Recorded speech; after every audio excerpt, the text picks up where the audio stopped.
Voqeani o'rganma, uning ichidagi darsni o'rgan. Amr ibn Gulol.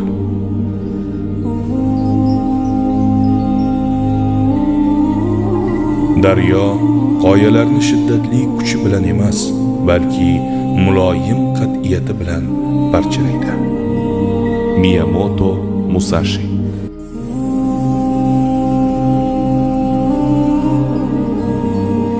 Aqlli odam o'rganishni yaxshi ko'radi, ahmoq esa o'rgatishni yaxshi ko'radi. Anton Chexov.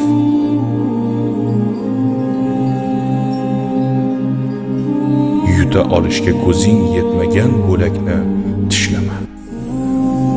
Arman xalq maqoli.